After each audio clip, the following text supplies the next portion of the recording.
Bonjour, bienvenue à tous sur cette chaîne Sofronerty. Eh bien, aujourd'hui, encore une interview. On va parler d'authenticité, on va parler de coaching aussi. Vous allez voir, c'est peut-être un petit peu particulier. En tout cas, je suis très, très, très honoré de recevoir la personne que vous allez découvrir maintenant parce qu'elle ne donne pas beaucoup d'interviews et voilà, elle a bien voulu accepter parce que c'était moi. Et oui, donc voilà, aujourd'hui, on reçoit Karine. Bonjour Karine. Bonjour Olivier. C'est bon, je ne me suis pas trompé? Non, tu t'es pas trompé. Bon, OK.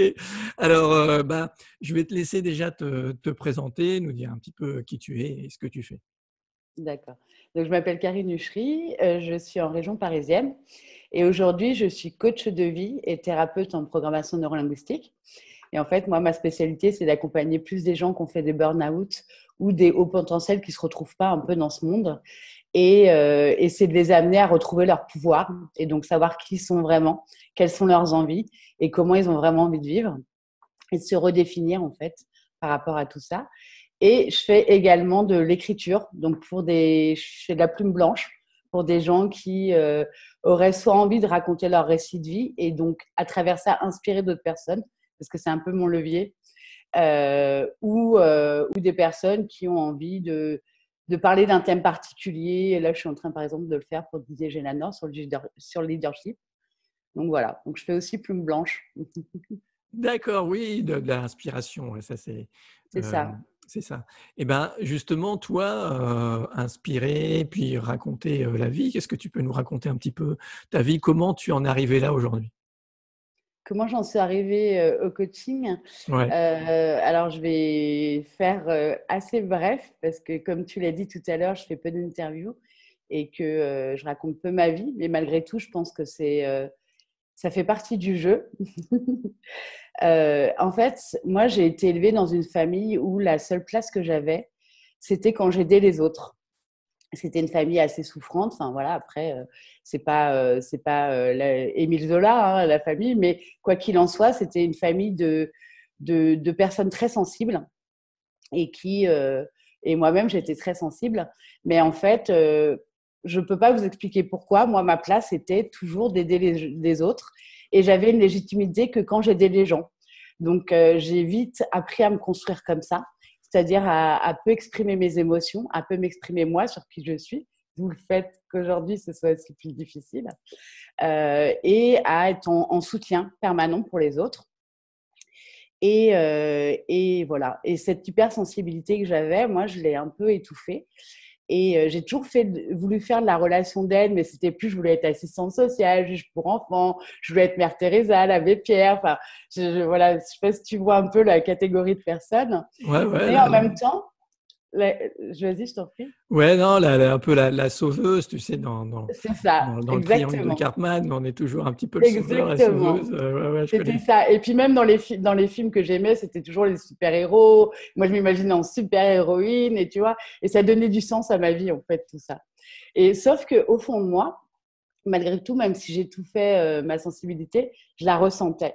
Et je ressentais que je ne pouvais pas aller dans ce domaine-là parce que moi-même, j'avais une très forte sensibilité et j'avais peur que si j'y allais, j'allais m'effondrer, tu vois. Et qu'en fait, l'image que je dégageais auprès des gens, c'était toujours celle qui était solide et avec qui on pouvait faire confiance. Et pour cause, hein, parce que je reconnais ma légitimité, enfin ma responsabilité dans le fait d'avoir accepté ce rôle, hein, pour me construire. Mais voilà, au fond de moi, je me sentais hyper fragile et je voulais pas y aller. Et bon, bref, donc j'ai fait d'autres métiers. Mais toujours pareil, des métiers où on est venu me chercher. C'est-à-dire que toute petite, je rêvais de faire de la communication parce que pour moi, communiquer, c'était important. Tu sais, il y avait une sorte de choisir ce que tu veux entendre déjà, intégrer toi, et choisir aussi ce que tu veux dire. Donc, il y avait une sorte de très sélectif à faire dans l'information, dans ce que je voyais à la télé, dans tout ça. Et je trouvais pas ça très juste, en fait. Je trouvais que la vision qu'on donnait et de la vie et du monde et des dogmes qu'on donnait aux gens était pas très juste. En fait, en tout cas, elle n'était pas juste pour l'épanouissement personnel. C'était vraiment ce qui venait me chercher. Et donc voilà. Donc je voulais faire de la communication, mais malgré tout, j'ai toujours. Moi, je me suis jamais positionnée dans un métier.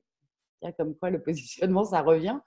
Et on venait me chercher comme ça. Donc, j'ai fait des ressources humaines, tu vois, l'aide à la personne.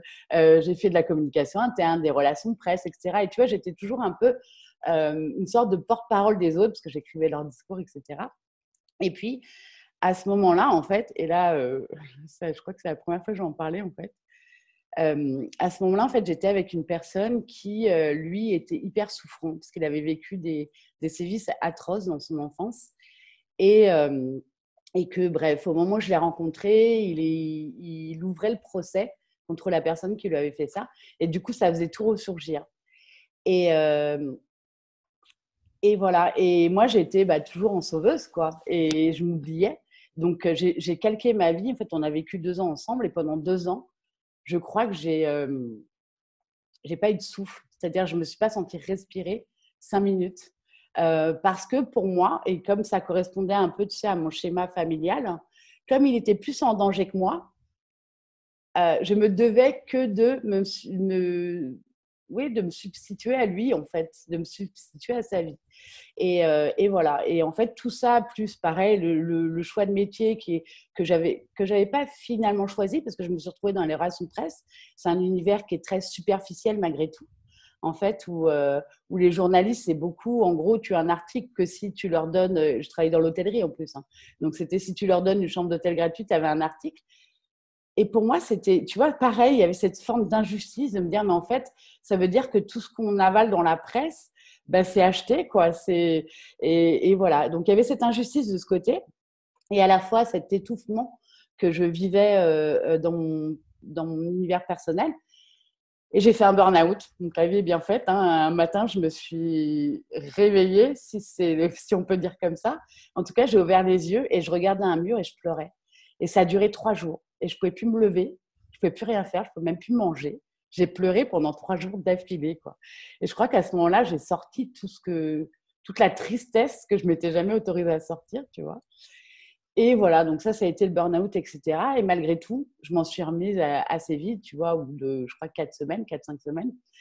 Et je suis retournée travailler et j'étais juste l'ombre de moi-même malgré tout. Si tu veux, physiquement, je m'en étais ressortie. Mais j'avais l'impression que mon âme n'était plus là, que mon âme avait quitté, que j'étais plus incarnée. Et malgré tout, j'allais au boulot comme un automate. J'étais avec mon mec comme un automate. Et à ce moment-là, la situation entre nous a changé parce que moi, j'ai changé. Et j'étais plus cette sauveuse. En tout cas, je m'oubliais plus. Et je commençais à manifester le fait que c'était pas juste, en fait, qu'il avait beau avoir souffert. C'était pas juste que moi j'ai pas de place en fait, tu vois. Et ça a fait que ça a renforcé les crises, etc.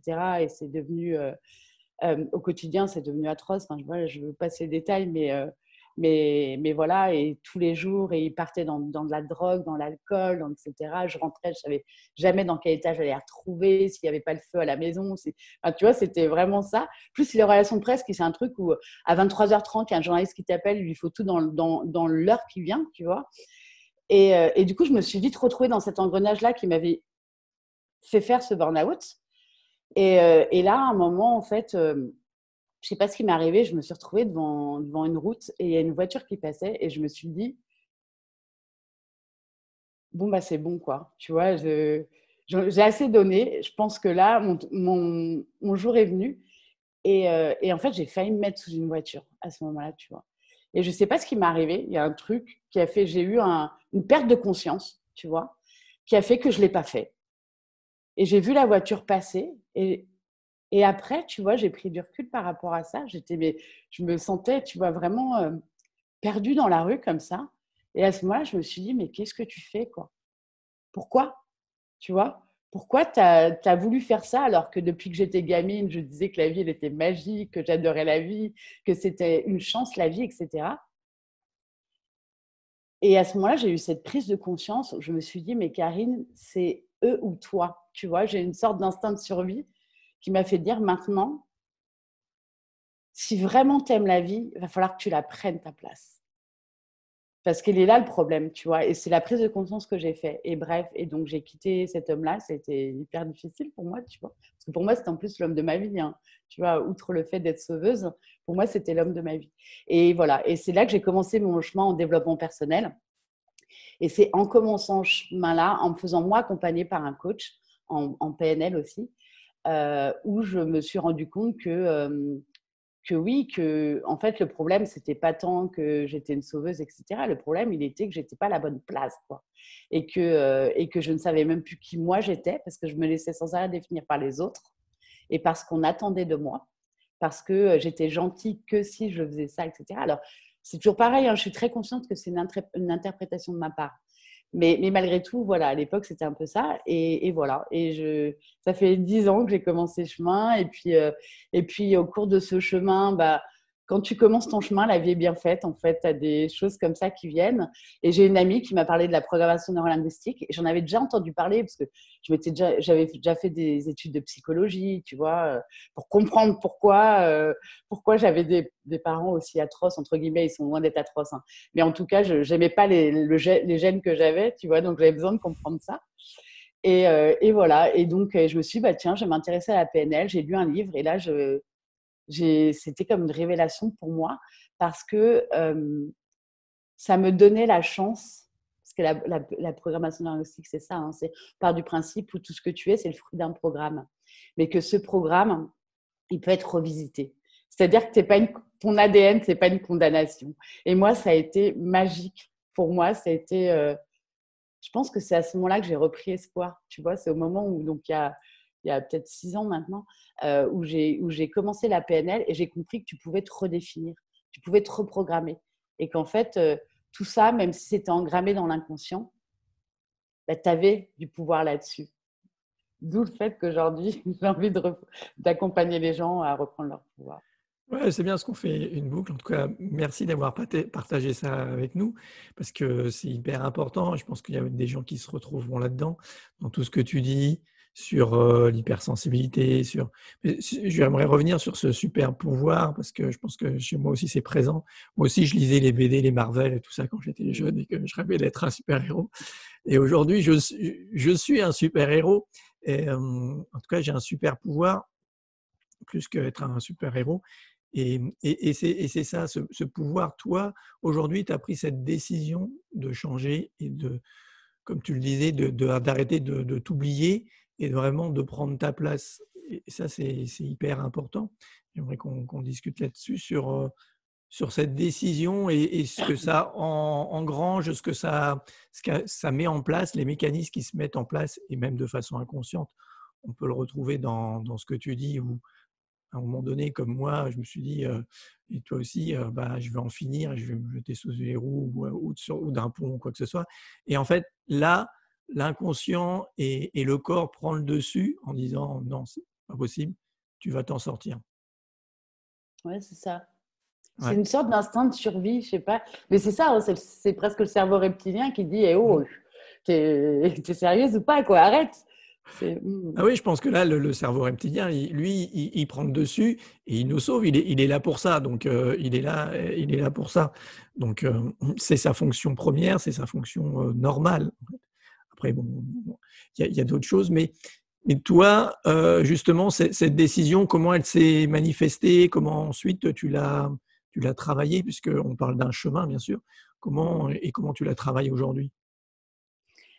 Ben, en fait, alors, comment elle s'est manifestée, je te dis, je ne peux même pas le savoir parce que j'étais tellement dans le mental à l'époque que je ne ressentais rien, tu vois. Et je te dis, à ce moment-là, je pense que j'ai eu un blackout. Je ne peux pas te dire, je ne voyais plus rien. C'est comme s'il y avait eu une micro-coupure temps, tu vois, coupure spatio-temporelle, quoi.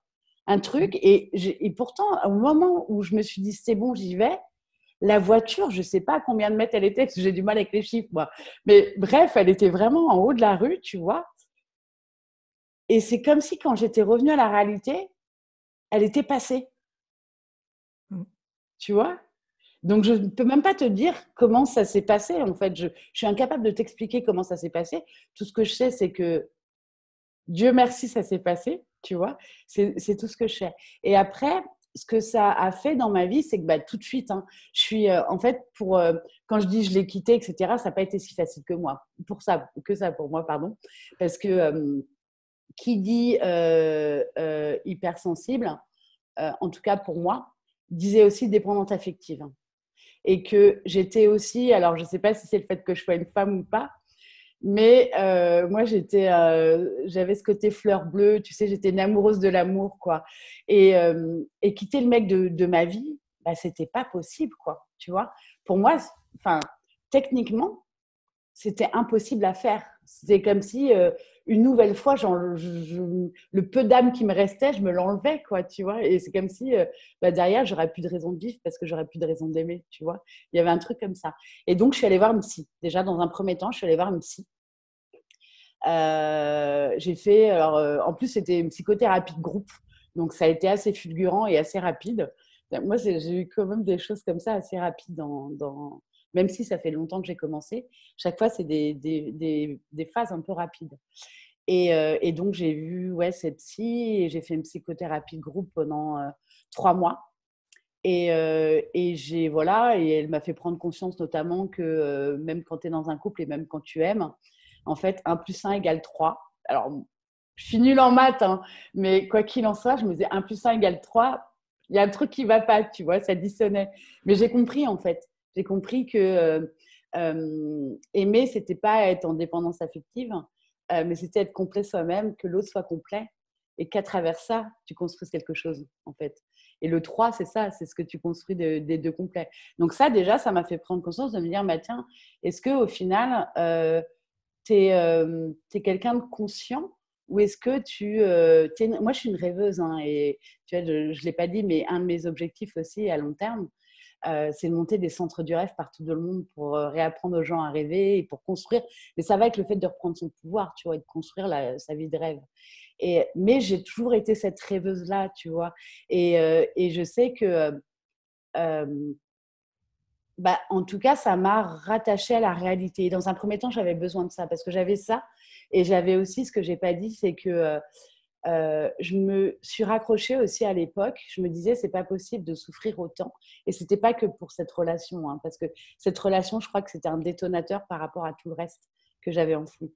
Mais je me suis dit, c'est pas possible de souffrir autant et que ça n'ait pas de sens, tu vois. Il y avait une sorte, il faut toujours je trouve un côté logique aux choses.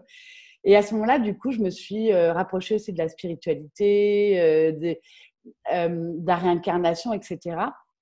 Sauf que je ne me suis pas rapprochée de manière sentie. Je me suis rapprochée pour me rattacher à quelque chose.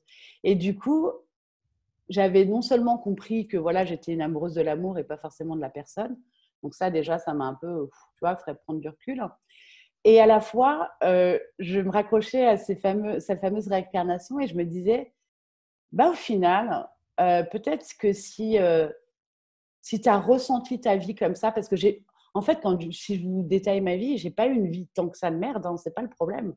Mais que moi, j'étais tellement sensible à l'intérieur de moi que chaque petite chose venait me dévaster, tu vois, c'était ça en fait. Et je me suis dit, mais si tu as autant souffert à l'intérieur de toi, c'est qu'il y a un sens. Et du coup, en termes philosophiques, je me disais, ben voilà, en fait, mauvais karma pour cette vie-là.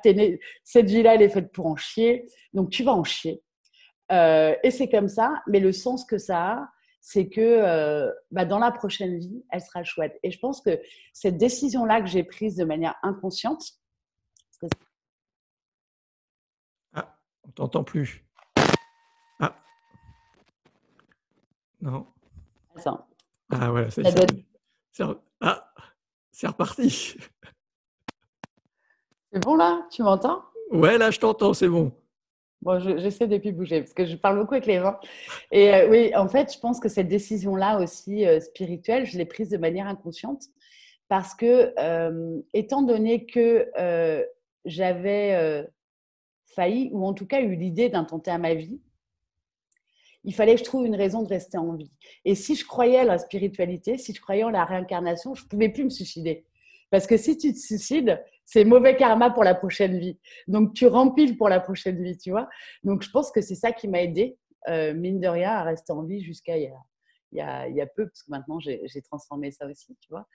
Et puis voilà. Et puis, ce qui m'a aidée aussi, c'est que, et ça, c'est un peu plus récent, ça date d'il y a 1 an, parce que Comment j'ai fait? C'est-à-dire que j'ai beaucoup fait de programmation, moi. Hein. J'étais vraiment tu vois, le Miracle Morning. Dès le matin, je me mettais en condition. J'étais beaucoup dans le fait aussi de travailler mes croyances. Déjà, travailler quelles sont mes valeurs. Euh, C'était difficile pour moi, ça, de savoir quelles étaient mes valeurs parce que je savais quelles étaient les valeurs qu'on me reconnaissait. Mais tu vois, quelles étaient celles que j'avais vraiment et qui, du coup, ça m'a demandé de regarder l'autre et plus forcément de me regarder moi, mais de regarder les gens qui m'inspiraient. Et pourquoi ils m'inspiraient, ces gens-là? Tu vois, il y a certaines personnes, je ne comprenais pas. Et en fait, si j'ai compris, c'est parce qu'elles avaient des valeurs qui résonnaient en moi, mais que j'activais pas, tu vois. Donc, j'ai déjà fait ce travail-là d'aller définir quelles étaient mes valeurs, quelles étaient celles que je voulais mettre en place dans ma vie. Et mes croyances aussi, en fait, toutes mes croyances sur l'amour, donc à travers la psychothérapie que j'ai fait, mais surtout, en globalement, sur le travail, sur la vie, même sur la spiritualité, tu vois. Et voilà, donc ça a été des étapes. Et j'ai une étape, mais vraiment pour moi aussi très marquante, et qui aujourd'hui m'aide à travailler différemment aussi dans mes accompagnements, parce que en fait, la PNL, c'est très protocolaire. Hein. Tu déroules des protocoles. Et en fait, bah, de la même façon, il y avait un truc qui dissonnait en moi. Je me disais, j'adore la PNL. Hein, et quand je te dis, à un moment donné, ça a été ma bouée de secours. Quoi. Mais malgré tout, dans mes accompagnements, bah, je déroulais un protocole. Je voyais que ça allumait les yeux de la personne en face, mais tu vois, il y a un truc qui ne résonnait pas. Bref, donc c'est il y a à peu près 1 an, j'ai rencontré Robert Savoie, qui est un Québécois et qui est vraiment, lui, spécialisé dans le pardon, dans les libérations émotionnelles. Et en fait, je le dis là parce que je lui ai dit hier et vraiment j'ai pris cette prise de conscience hier. Et comme je l'ai déjà dit, je peux me permettre d'en parler.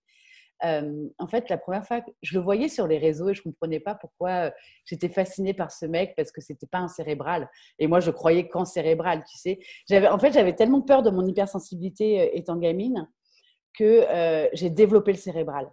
Et tu vois, maintenant, on me dit que je suis un haut potentiel, etc. Mais je ne suis même pas sûre que je sois née comme ça. Je pense que ça a été une défense, en fait. Et je me suis construite comme ça parce que être sensible, c'était être faible. Donc, il fallait que j'ai un mental d'acier, le fameux, tu vois, mindset, etc. Et j'avais un mental d'acier. Je te jure que même moi, je me faisais peur parfois, quoi. Et j'aurais pas aimé être en conflit avec moi-même. Mais c'était pas bien. Enfin, tu vois, c'était pas quelque chose de chouette, quoi. Et bref, donc il y a 1 an, j'ai regardé comme ça Robert Savoie sur les réseaux. Et ce gars-là, il parle avec le cœur. Ce gars-là, il parle que d'émotions, etc. Et je me disais, et il parle pas avec des termes savants, tu vois. Il est capable, lui, de livrer sa vulnérabilité. Et je me disais, mais tu vois, je trouvais presque ça indécent, en fait, de raconter sa vie, tu vois, et d'en pleurer, et de se livrer, parce que j'avais l'impression de retourner dans ma famille, tu vois, et de revivre ce que j'avais vécu quand j'étais gamine, quoi, tu vois. Et bref, et je l'ai rencontré en vrai un jour, à un événement comme ça. Et comme on s'était déjà échangé sur les réseaux, du coup, il m'a reconnue. Et en fait, il m'a regardée vraiment dans le fond des yeux, tu vois, dans les pupilles. Et à ce moment-là, je me suis effondrée en larmes. Mais tu vois, parce que j'ai l'impression que pour la première fois de ma vie, quelqu'un pouvait lire dans mon âme, tu vois, et pouvait aller lire ce que je considérais comme une fragilité, tu vois. Et j'ai même presque eu peur, tu vois. À la fois, j'étais fascinée. Et c'est comme si, alors moi je ne crois pas en Dieu, hein, et chacun ses croyances, mais il y avait quelque chose quand même de l'ordre du divin, tu vois, là-dedans, quelque chose de magique. Mais à la fois, ça me faisait peur, quoi. Parce que je me disais, mais ce gars-là, mais il lit en toi, j'ai l'impression que lui, c'était un super-héros et qu'il avait des rayons X et qu'il me disait, ma cocotte, tu vois, t'as beau. Parce qu'en plus, voilà, pour ceux qui me connaissent, j'avais toujours un sourire, j'affichais toujours, tu vois, quelqu'un de, tu sais, la pensée positive, la méthode Coué, tout va bien, quoi. Et je me suis dit, mais tu vois, c'est comme s'il me disait, mais attends, cocotte, je lis en toi, quoi. Arrête maintenant. Arrête de jouer, tu vois. Et voilà. Et donc, ça m'a quand même, pareil, de la même façon percuté à ce moment-là. Et je continue à le suivre. Et là, en fait, ben, après cette rencontre-là, quand j'écoutais ces vidéos, j'avais des émotions qui montaient, tu vois. J'avais les larmes. Avant ça, ce qu'il faut savoir, c'est que j'avais des émotions, hein, mais qu'avec mes amis très proches, donc quand je me sentais très en sécurité.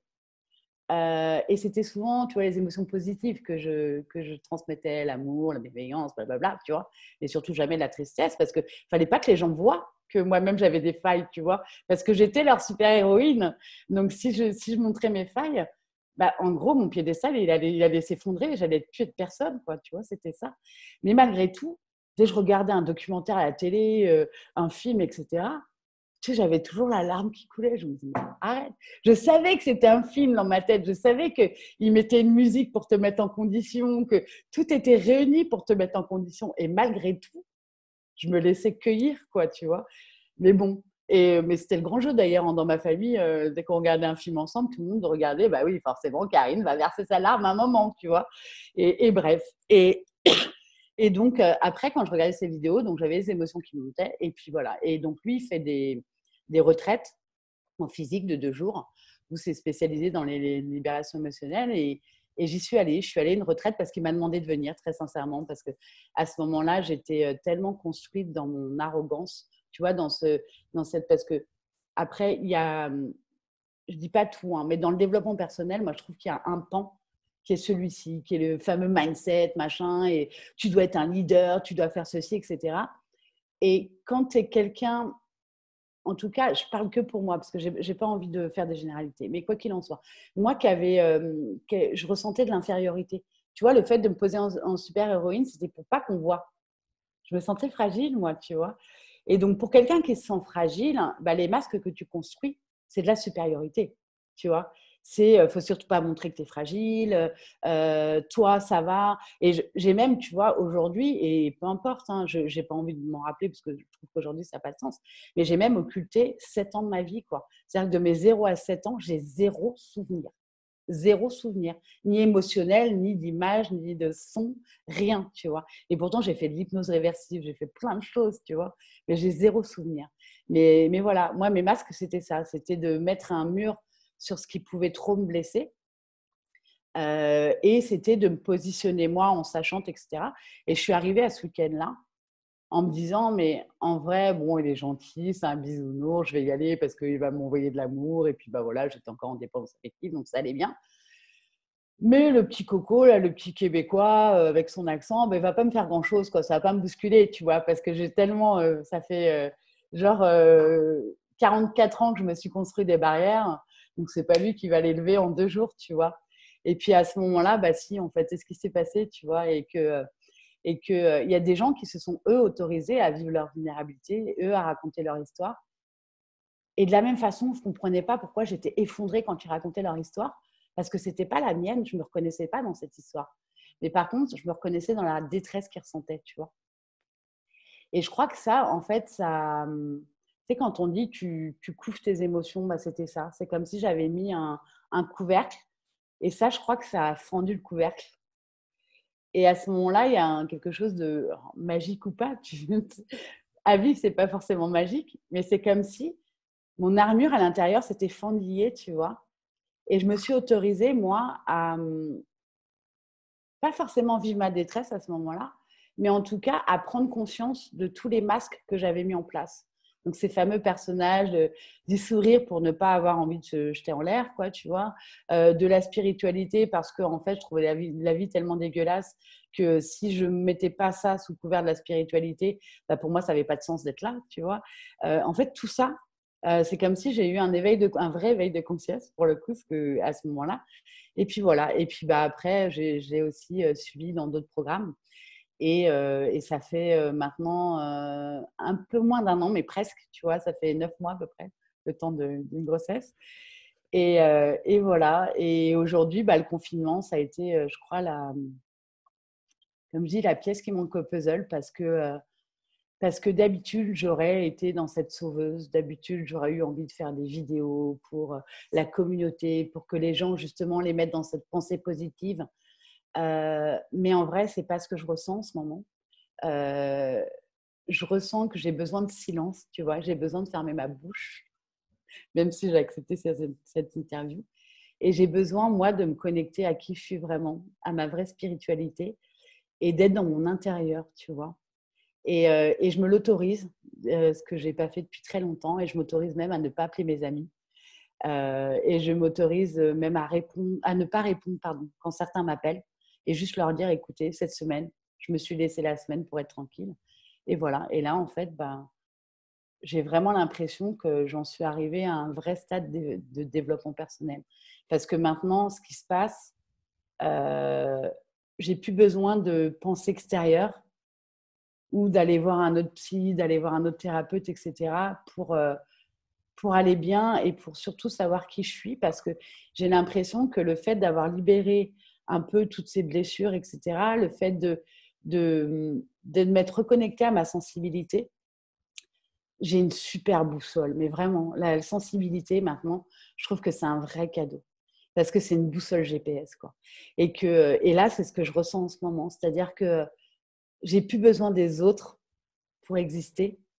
J'ai plus besoin des autres pour être aimée.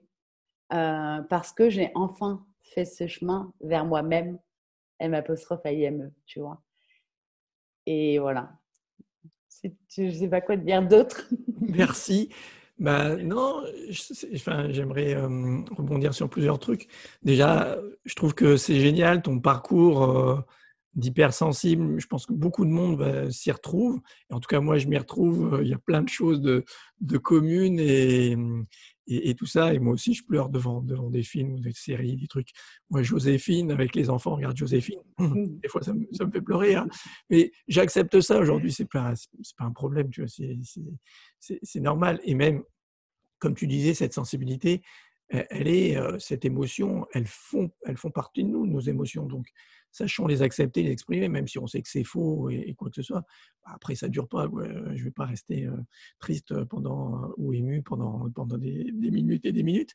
Mais c'est vrai, c'est vraiment ça. Et je trouve que ton histoire, elle raconte bien ça. Et quand tu disais, j'avais envie de me taire, et c'est bizarre parce que on fait cette interview, je pense qu'au contraire, parce que tu as jusqu'à maintenant parlé pratiquement tout le temps, et je pense qu'aussi, se taire, c'est pas forcément être peut-être ce que tu avais besoin, c'était pas forcément être dans la communication classique avec les échanges avec les gens, mais raconter sa vie, pour moi, c'est quelque chose de très thérapeutique et très introspectif.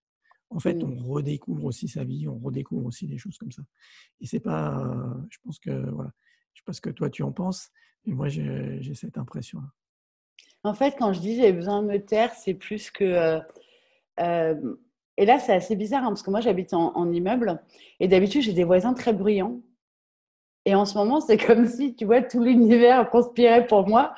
Mais j'en entends pas un bruit. Et en fait, j'avais besoin de silence. Voilà, c'est ça. J'avais besoin de silence mental pour pouvoir aller écouter, tu vois, plus mon âme, plus mes tripes, plus ce qui était là, en fait, tu vois. Et c'est ça. Et quand tu disais par rapport au film, etc., moi, j'ai un ami, quelqu'un que j'adore, qui est un hypersensible aussi, et que j'ai rencontré à travers les retraites de Robert, qui s'appelle Diego. Donc, s'il écoute cette vidéo, je t'embrasse très fort.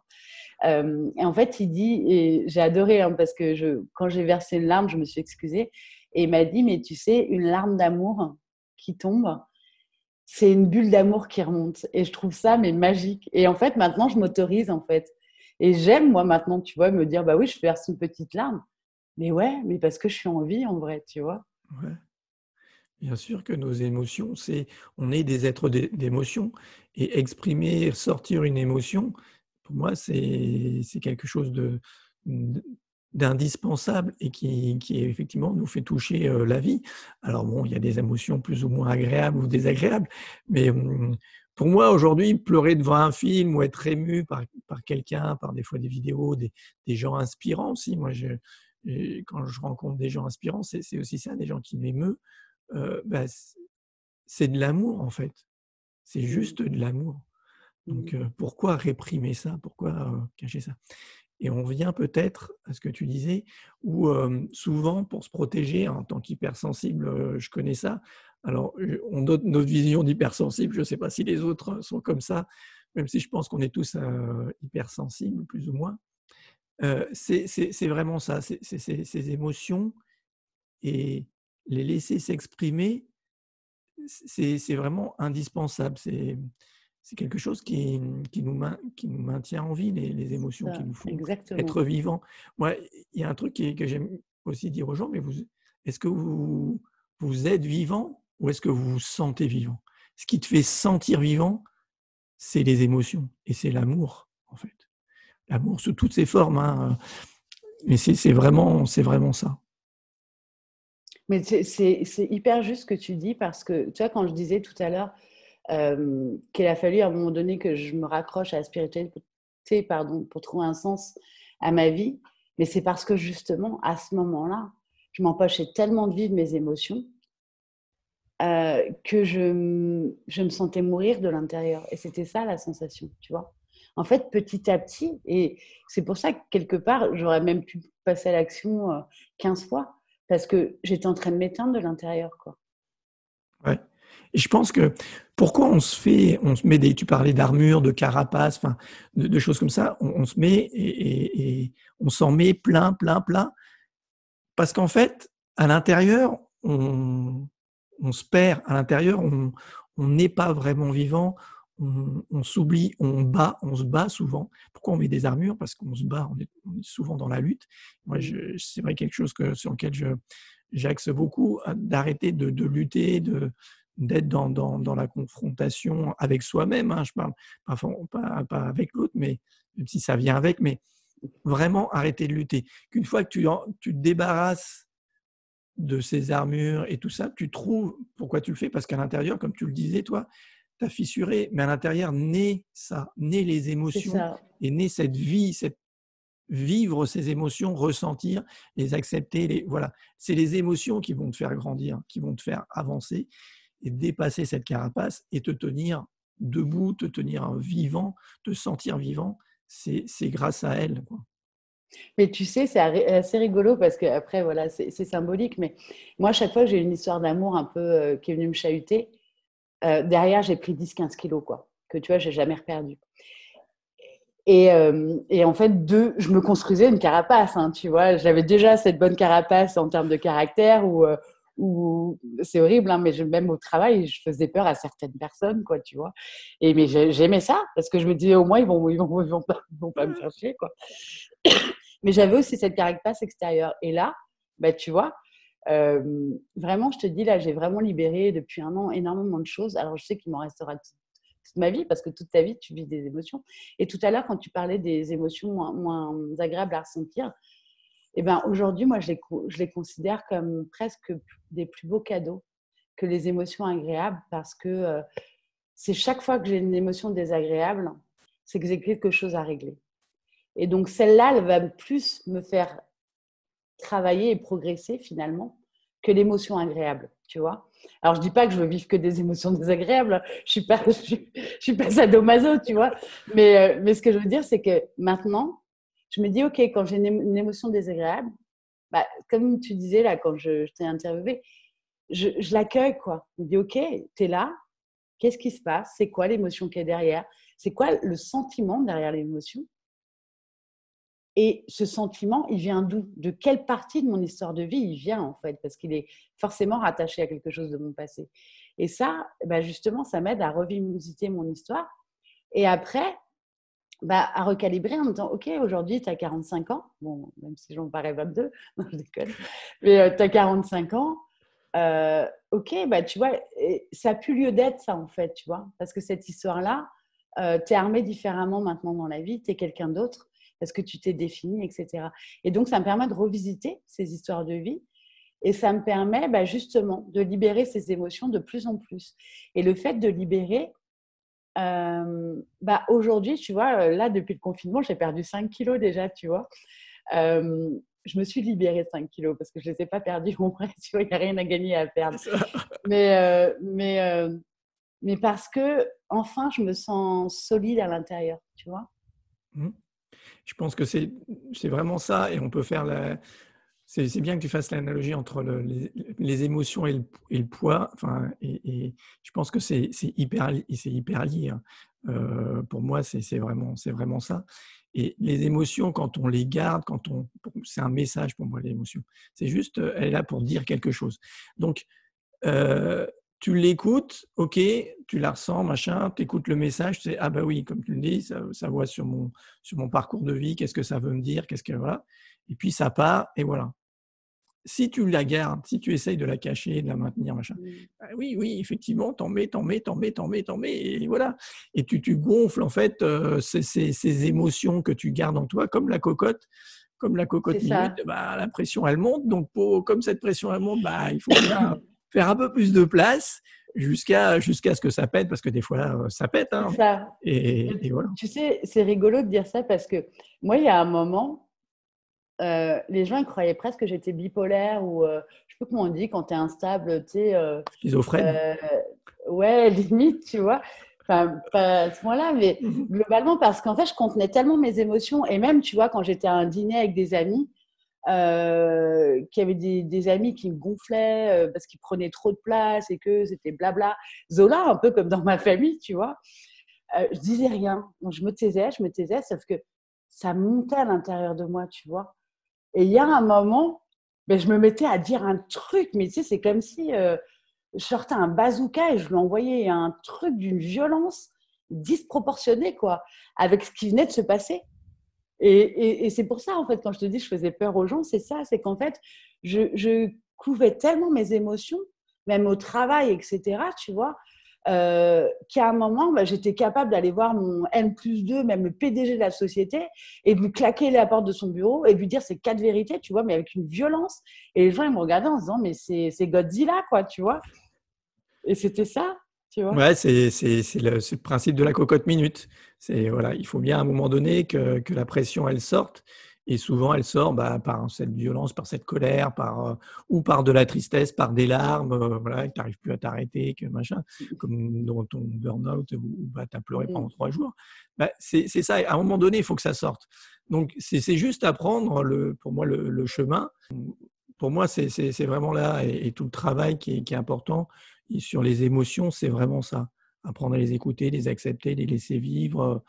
Et ça, les gens s'en font toute une image. Et c'est vrai, quand tu as l'habitude de te protéger, de te blinder contre tes émotions, ou d'y aller parce que tu ne sais pas faire autrement, tu as l'impression que tu ne peux pas faire autrement, tu ne sais pas comment faire et que ça va être compliqué. En fait, C'est c'est ça. super simple.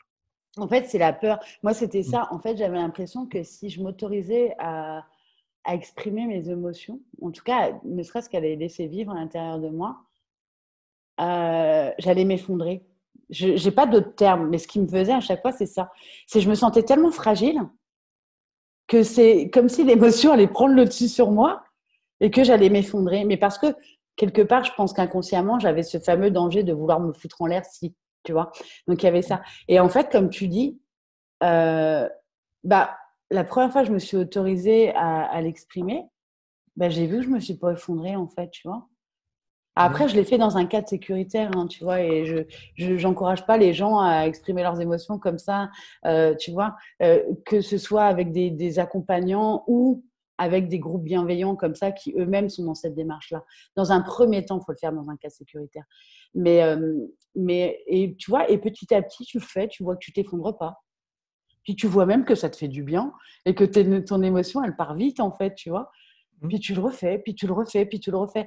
Et aujourd'hui, moi, c'est devenu un mécanisme, et je te dis, je m'en amuse pas et j'ai pas envie qu'il m'arrive des trucs, des émotions négatives, c'est pas ça que je veux dire, enfin des émotions difficiles à vivre. Mais aujourd'hui, j'avance avec cette confiance en disant: «Maintenant, je sais comment faire». Ouais, et tu as bien utilisé le mot. Je pense que la confiance, elle venait vraiment de là pour moi. C'est ces expériences qu'on dépasse, qu'on avance, on fait des nouvelles choses, voilà, tu gagnes confiance, comme ça, et confiance avec ses émotions, c'est vraiment typiquement ça. Alors malheureusement, bon, il faut pas attendre d'en arriver à des extrémités, mais on sent bien que, parce qu'on revient, pour moi l'émotion, c'est vraiment dans le corps, et ton expérience, c'est avec la voiture, ton corps, il a fait un blackout, il a déconnecté parce qu'il savait ce qui était bon pour toi. Il t'a dit: «Non, là, il faut pas déconner, il faut pas Mmh. faire ça», et c'est souvent, même dans les tentatives de suicide, les gens font déjà des premières tentatives avant malheureusement d'y arriver, et c'est parce que là, pour moi, c'est hyper important. Ton corps, il dit, «Non, faut arrêter. Mmh. L'émotion, elle est là», et arrêter de se blinder, arrêter d'aller jusqu'à cet extrême. C'est ça, c'est pas.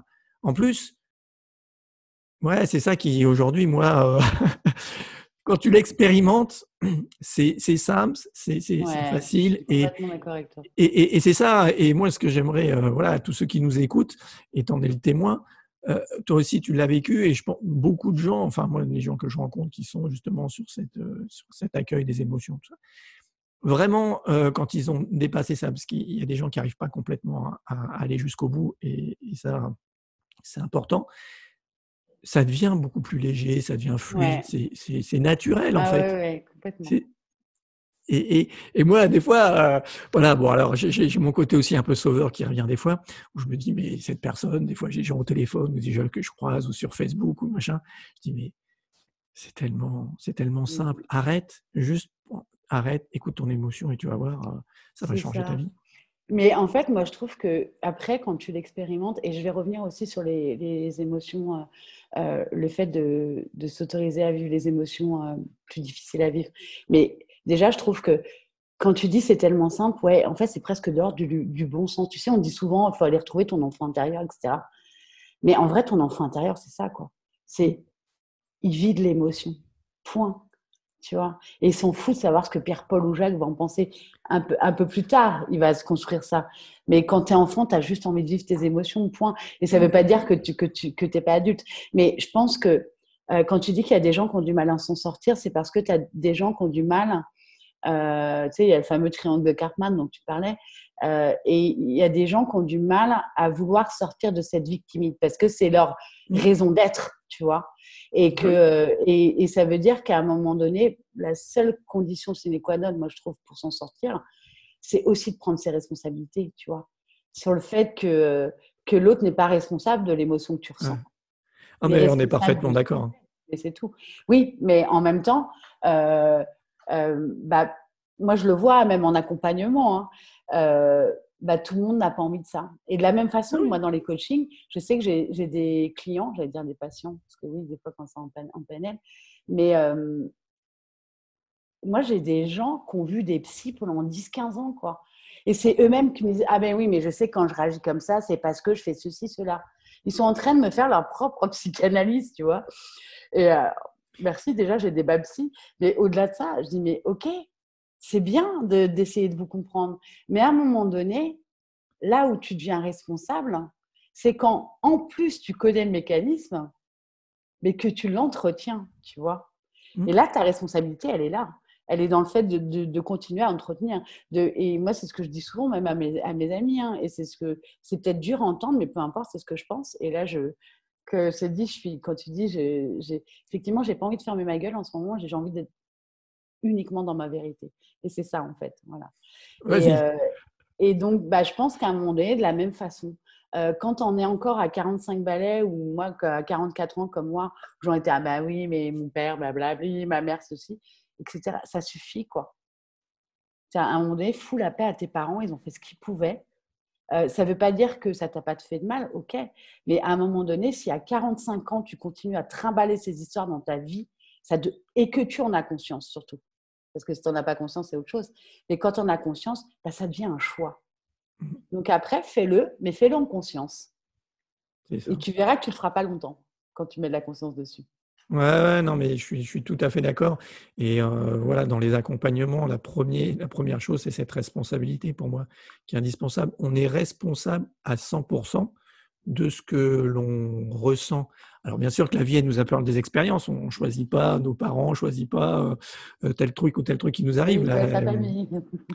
bon, On connaît après la on rentre dans chanson. Ouais. comment? Bah, après, peut rentrer dans une discussion qui serait longue là sur ce qu'on pense, on rayonne et du coup ça nous arrive. Bon voilà.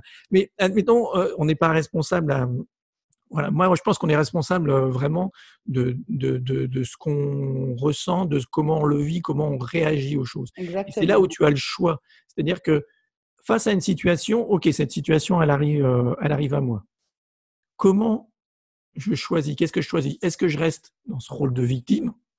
et me dire ah bah c'est la faute du gouvernement, c'est la faute du coronavirus, c'est la faute de machin, c'est Ou de la faute de sauveur ou l'autre. de bourreau. Hein. Ouais, ou de quelqu'un d'autre, ou celui moi, des fois, des clients hein, que je bouscule des fois au téléphone, ils disent, mais non, mais ce que tu dis là, ça va pas. Bon, bah, si ce que je te dis, ça ne va pas, voilà, c'est que cette responsabilité, elle n'est pas encore là. Elle n'est pas, je prends. Et c'est pas une question de jugement, ça n'a rien à voir avec ça. C'est juste, prends cette responsabilité, toi, tu as le choix. Soit je reste en victime, soit je deviens acteur de ma vie. C'est ça. Donc, sortir de ce triangle, c'est arriver à prendre cette responsabilité, faire ses choix en conscience. Et voilà. Et on n'est pas toujours à 100% OK. Hein. Moi aussi, on fait des choix qu'après on se dit ah ben merde, j'aurais pas dû faire celui-ci. Et voilà. C'est apprendre aussi à écouter. On revient à son intuition, à écouter l'intuition, à écouter ce que dit, et toujours repasser pour moi par le corps, parce que c'est ça. Je voulais réagir aussi à l'enfant intérieur, le fameux enfant intérieur. Encore une fois, c'est un peu comme Dieu. C'est-à-dire que c'est facile de dire bah, c'est mon enfant intérieur. Non, mais ton enfant intérieur, c'est qu'une chose. Comme tu le disais, quand tu es enfant, tu es connecté avec tes émotions. C'est juste tes émotions. En fait. L'enfant intérieur, se reconnecter à l'enfant intérieur, c'est se reconnecter à ses émotions, c'est se reconnecter à soi. Ce n'est pas quelqu'un d'autre, ce n'est pas un Dieu qui est là-haut ou machin, c'est toi. Oui, mais complètement. Mais tu sais, c'est comme dans les accompagnements, là, je me pose beaucoup cette question en ce moment, ou même dans l'ikigai, tu vois, on te demande en gros, quand tu étais gamin, qu'est-ce que tu voulais faire? Et même, hein, souvent en panel, on me dit, en gros, pour savoir ce que tu veux faire et quel serait ton projet de vie, bah, qu'est-ce que tu aimais faire quand tu étais enfant? Mais en vrai, comme on sait que les croyances se construisent entre 0 et 7 ans, est-ce que c'est vraiment ce que tu voulais faire, ou est-ce que c'est parce qu'à un moment donné, tu as vu, je sais pas, tu as vu des films de pompiers qui étaient des super-héros et que du coup, est-ce que ça n'a pas éveillé chez toi ce personnage de sauveur? Est-ce que tu n'as pas voulu faire du social pour sauver ta famille comme moi, tu vois? Moi, et en fait, je trouve que c'est pas juste de la même façon que de donner toute cette vérité à cet enfant intérieur, tu vois? Et je suis d'accord avec toi sur le fait que pour moi, l'enfant intérieur, c'est juste tes émotions. Mais tes émotions adultes, elles sont là, tu vois. Et c'est pas forcément un enfant intérieur. Ça s'appelle des émotions, point, tu vois. Ouais, pour moi, ça sert à rien d'aller chercher. Et moi aussi, je suis comme toi, je me souviens pas de mon enfance très petit. Puis j'avais moi ce mécanisme de protection jusqu'à très très longtemps. Hein, il n'y a pas si longtemps que ça, d'oublier les trucs. Voilà, j'oubliais comme ça. Je me protégeais des choses. Et c'est vrai qu'enfant, je me souviens pas. Alors c'est sûr que je me souviens avec des photos, je vois au cow-boy, machin. Les héros, forcément, ça nous parle. Donc ce côté sauveur, on l'a tous quand on est enfant. Je veux dire, on veut sauver. Mais tous les enfants jouent aux cow-boys, tu vois ce que je veux Ouais, dire. Et si on partait que de ça, on serait encore à la période des cow-boys et des Indiens, tu vois. ouais. Et en fait, ce que je dis aux gens, ce qui est important, c'est OK, et souvent, voilà, le côté psy, je trouve le côté très intellectuel. On part dans l'intellectuel. Ah oui, ma vie, elle était comme ça. Qu'est-ce que je vais faire, machin, tout ça. Qu'est-ce qui c'est qui était dans ma vie? Ouais, je vais aller voir ça. Et puis pourquoi, machin. OK, mais ça, au final, on s'en fout.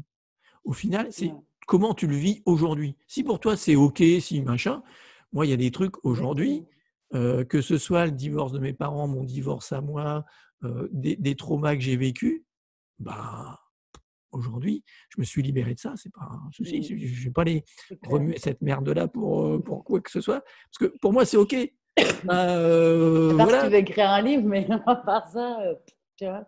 Ouais, Mais effectivement, voilà, je suis tu d'accord, peux ça n'a écrire pas de ta vie, sens. tu peux raconter ta vie, OK, mais après, ça sert à rien. C'est là, à l'instant, maintenant, qu'est-ce qui C'est ça. t'embête dans ta vie? Qu'est-ce qui te bloque? Qu'est-ce qui te limite? Voilà, là, C'est on ça. parle de Et moi, je trouve croyances ça limitées. même dangereux parce que, comme je te dis, Ouais. hein, moi, c'est marrant hein, parce qu'en ce moment, les clients que j'ai, c'est que des hommes, souvent au potentiel, qui ont fait des burn-out et qui ont vu des psys pendant des années. Voilà, c'est vraiment ces 4 piliers-là en ce moment. Et de la même façon, en fait, ce que je me dis, c'est que si tu pars du principe que tu es le fruit d'un programme, le fait d'aller sans arrêt brasser ton passé, tu te l'engrammes, quoi. Mmh. Donc, tu renforces ce programme. Et moi, je ne suis pas sûre que ce soit une bonne méthode. Alors après, je dis pas que c'est pas bon pour certains, etc. Et moi-même, je suis allée voir un psy à un moment donné parce que j'en avais besoin. Parce que j'avais ce besoin de me raconter tout simplement sans avoir… j'avais pas besoin de changer à ce moment-là, tu vois. J'avais juste besoin de déverser. Et ça m'est très bien allé à ce moment-là, tu vois. Mais ça peut même être destructeur, tu vois, je trouve. Ah, je suis tout à fait d'accord. Moi aussi, j'ai vu des psys. Ça m'a aidé. Je trouve que c'est long. Moi, j'aime bien quand ça va vite. Mais donc, c'est long, ça te fait avancer. Je pense que c'est très bien d'aller dans son mental pour en prendre conscience. Parce qu'il y a des choses qu'on n'a pas forcément conscience. Nos croyances, nos attitudes, choses comme ça. On n'a pas forcément la conscience de ça. Mais une fois que tu as la conscience, ça ne sert plus à rien. C'est ça. C'est Ouais. OK, comme tu le dis, aller trifouiller là-dedans, aller revivre ça, aller se remettre là-dedans. Tu vas et en fait, quand tu comprends après quand tu fais de la neurophysiologie, quand tu fais de la neurobiologie et avec toutes les études aujourd'hui qu'il y a, tu comprends que plus tu y penses, plus tu fais ça et plus, Tu ouais, comme tu dis, renforces. tu le renforces, tu le renforces, tu le renforces. Voir le côté négatif de ta vie, ben, ça renforce le côté négatif. Donc, arrête, juste arrête. Voilà. Je suis d'accord. Mais par contre, je voulais rebondir par rapport à ce que tu disais tout à l'heure sur les émotions moins faciles à vivre. En Mmh. fait, moi, je trouve que, voilà, après, chacun prend ce qu'il veut prendre de ça. Mais je pense que ça peut être une bonne piste pour les gens qui ont peur d'aller là. C'est que moi, ce qui s'est passé, c'est vraiment ça. Hein. C'est pas forcément, j'avais pas peur d'aller vivre mes émotions positives, c'était le contraire. Mais en fait, de s'autoriser à ça, ça permet, en tout cas, moi, ce que j'y ai trouvé, c'est que j'ai calibré aussi mes émotions positives. C'est-à-dire que j'étais dans l'extra émotionnel positif et parfois, je pense que c'était pas toujours juste, tu vois. C'était pas toujours ce que je ressentais au fond de moi. C'était presque pour contrecarrer la merde qu'il y avait à l'intérieur de moi. Et de la même façon, moi, quand je recevais du positif, j'étais incapable de le recevoir vraiment parce que comme moi, je pouvais jouer parfois, tu vois, avec mes émotions, ben, je ne croyais pas en celle de l'autre en face. Donc, je remettais sans arrêt en doute même les choses positives qu'on pouvait me donner. Parce que Mmh. moi-même, je jouais, tu vois. Donc, je ne pouvais pas faire confiance à l'autre dans la mesure où moi-même, j'étais un… Je sais pas comment ça, je ne vais pas me flageller non plus, mais tu vois, où moi-même, c'était surjoué, tu vois. J'étais presque actrice, en fait, tu vois. Donc, Ouais, voilà. Donc, je trouve que c'est je bien vois, aussi de s'autoriser ouais, je parce pense que ça te que permet de savoir ce qui est juste. ouais, je vais revenir, je vais continuer là-dessus. Ouais, sur ce rôle d'acteur et je vais voir. Pour moi, le corps, de toute façon, enfin moi j'étais dans la recherche scientifique pendant longtemps et j'ai étudié un peu le corps humain et il y a toujours une question d'équilibre. De alors, la l'homéostasie, l'osmose, toutes ces choses, c'est l'équilibre. En chimie, tout ça, tu vas à l'équilibre. Hein. Bon, je vous rappelle peut-être de vos équations chimiques. Il y a égal, il faut qu'il y ait un équilibre. Donc la vie, elle est comme ça.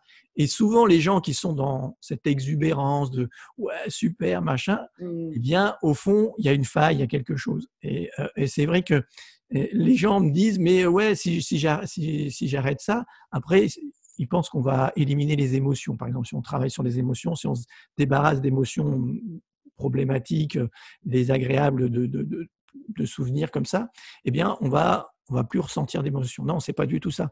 C'est qu'est vrai, au lieu de faire des hauts et des bas très élevés, ben, tu vas harmoniser plus les choses, ça va C'est être ça. beaucoup plus équilibré. Et on le voit bien avec le cas ben, des acteurs, des humoristes, qui, pour beaucoup, ils le disent, hein, sont des dépressifs, sont des gens qui sont Exactement. mal à l'aise, qui sont pas bien, qui n'ont pas confiance en eux et tout. Pourtant, c'est ceux qui nous font rire, qui éclatent, qui sont très exubérants.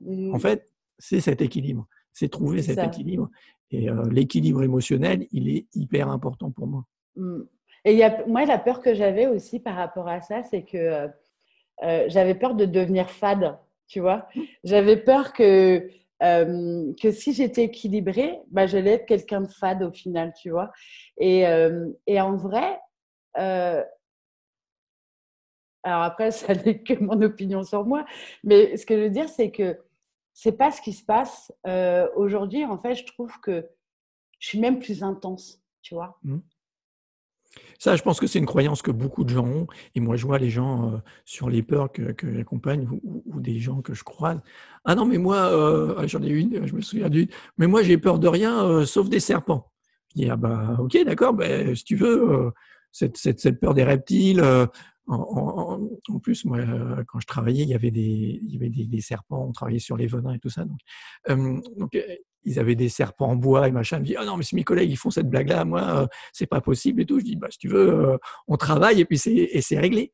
Elle me dit: «Ah bah non, mais je veux pas m'en débarrasser». Parce qu'en fait, elle voulait pas s'en débarrasser parce que c'était elle et que si elle s'enlevait ça, bah, elle ne serait plus elle-même. Alors que c'est tout le contraire. Si tu enlèves ça, tu deviens encore plus toi-même. C'est comme tes carapaces, comme tes armures. Tu deviens plus toi-même. Et c'est pas pour ça que tu vas être sans émotion, complètement fade, comme tu le disais, ou comme ça. C'est complètement l'inverse. Mmh. Ah, mais je suis complètement d'accord.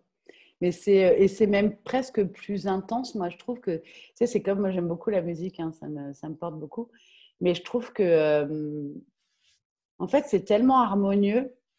En tout cas, moi, ce que je ressens maintenant, hein, c'est tellement harmonieux que c'est presque une symphonie, en fait. Tu vois, la façon dont je vis la vie, c'est presque une symphonie.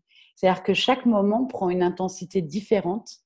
Que même dans un échange tout simple, tu vois, là, même dans cette interview, bah, pour moi, l'intensité, elle est toujours là, tu vois. Mmh. Et ouais, que c'est plutôt chouette. Après, ça ne veut pas dire qu'on est tous les jours équilibrés à chaque moment et qu'il n'y a plus rien qui nous réveille, hein.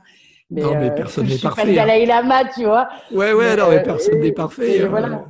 on vit toujours ça et tant mieux parce que comme tu disais, c'est un chemin et on travaille toujours là-dessus. Mais une fois que tu as l'habitude, tu sais le faire, bah, voilà, moi j'aime bien C'est une danse, l'analogie ouais. avec le brossage de dents, voilà. Ah Une oui. fois que tu sais te brosser les dents, bah, c'est bon, tu te brosses les dents tous les matins, tous les soirs, tout ce quand tu veux et puis voilà, puis si tu as besoin, si tu as mangé un truc qui te dérange comme ça, bah, tu vas te brosser les dents. C'est exactement pareil pour moi, l'accueil des émotions, la libération émotionnelle, c'est vraiment ça. Et ce Mais que ton j'aime, analogie, elle est géniale parce que c'est de l'hygiène, en fait. mais c'est de l'hygiène C'est émotionnelle. ça. Mm. Mais pour moi, je l'apprends parce que aux gens, je leur dis et souvent, je dis: «Ben» et je dis: «Tu te brosses est-ce que tu te brosses les dents?» «Bah oui, oui». Et puis, au bout d'un moment, même dans l'accompagnement, je me dis: «Ah bah, ça va beaucoup mieux. Ah oui, là, j'ai moins fait les exercices, ça va beaucoup mieux». Je dis: «Ah Mm. stop, heu, d'accord». Là, tu as ton mental qui essaie de prendre le dessus. Ouais, ouais et puis je leur dis: «Mais ouais», tu dis: «Ouais, c'est chouette, ouais, c'est ce que tu as fait jusqu'à maintenant». Donc puis après tu retombes, puis tu te demandes pourquoi tu es retombé, alors tu refais autre chose et tu dis: «Non, non, arrête tout de suite, continue les exercices». Heu, Te brosser les dents, tu continues tous les jours. Donc voilà. Heu, les sportifs, même pendant le confinement, ils continuent à faire du sport, hein. Le mec, il veut faire les jeux olympiques, alors cette année, c'est foutu, mais pour l'année prochaine, bah, il faut continuer à faire du sport. S'il s'arrête, le mec, il sait très bien que c'est fini. C'est clair. C'est exactement la même chose. On prend soin de notre corps, on se brosse les dents, on se lave, machin, mais là et dans le cœur, bah, on le fait pas ou on le fait que quand on a besoin, que machin. Bah, non, ça marche C'est pas comme ça. ça. Ouais. Pas du tout. Mais souvent, même dans les accompagnements, alors après, je ne sais pas si c'est mes clients particulièrement ou pas, mais j'ai l'impression que les gens, quand ils viennent, c'est qu'ils n'ont presque pas d'autre choix, tu vois, Mmh. qu'ils ont un vrai péril, Bah, et en termes d'intégrité personnelle ou, tu vois, dans leur vie. parce qu'à un moment donné, il faut que cette douleur, elle soit suffisamment forte pour qu'il passe à l'action et qu'il fasse quelque chose, parce qu'on est habitué à faire comme ça, à se prendre des grandes claques pour réagir, pour faire quelque chose. Après, quand tu as compris le mécanisme, ben voilà, c'est pour ça aussi moi je me fais coacher, pour moi les coachs qui ont compris le truc, c'est les coachs qui se font coacher, parce que tu sais Mmh. que ben ouais, c'est un chemin, puis là il y a un truc, ah ben je vais pas laisser arriver le truc et je travaille et j'avance et c'est vrai que d'avoir un regard extérieur, un accompagnement, c'est complètement différent C'est ça en plus. et c'est ça et donc c'est vraiment ça. Donc Mmh. il faut pas attendre ce dernier moment. Malheureusement, les gens sont là-dedans, mais n'attendez pas. Le meilleur moment, c'est toujours maintenant. Voilà, Mmh. si c'est venu à vous, s'il y a eu quelque chose, si, vous regardez cette vidéo, si vous êtes là, si ça vous parle, bah, c'est maintenant alors, à passer à l'action et changer ça. Voilà. Je ne sais pas si ça va être le mot de la fin. Écoute, moi, je trouvais ça bien. Ouais, bon, bah, on peut rester. Cliquez ici.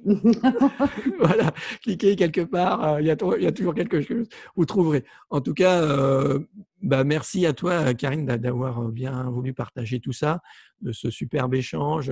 Voilà, c'est à chaque fois, c'est toujours un plaisir d'échanger. Et puis j'espère qu'on pourra en refaire d'autres choses, faire d'autres choses ensemble parce que c'est important. J'espère que les gens qui nous regardent, ça vous a plu.